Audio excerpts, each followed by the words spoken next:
Во срцето на Белград, на улица која го носи името Македонска, Македонија е свечено доби културно-информативен центар, место каде нашинците кои живеат во Србија ќе имаат можност да ја негуваат, но и да промовираат македонската уметност, јазик и традиција преку различни културни настани на секој кој сака да ја запознае од поблиску.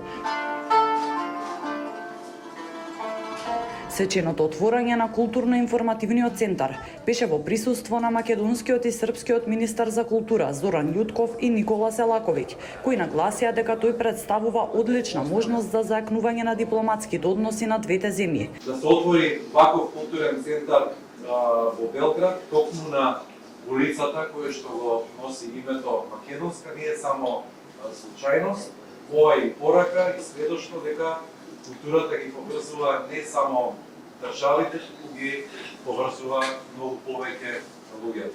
Ова установа ќе имати велику одговорност да допринесе да наше културе наставе да заедно живе и подстичу една другу узаемно.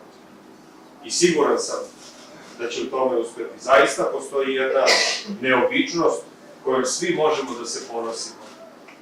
Нашу музику, книжевност, филм, уметничко и народно стваралаштво у многим примерима ми доживljavamo као заедничко.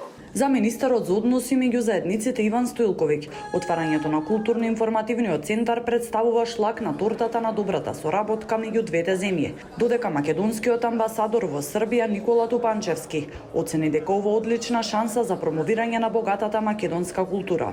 Политиката не треба да ги отежнува односите и функционирањето и на двете држави и на двата народа, туку напротив, треба да биде отворена и да ги поттикнува ваквите проекти.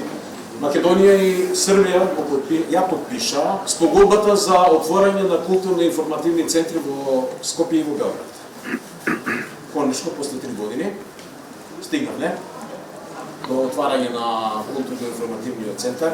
Низа културни настани во периодот кој следи најавија и од националната програма на Министерството за култура, за кој од културно-информативниот центар сметаат дека ќе бидат исклучително интересни за српската публика.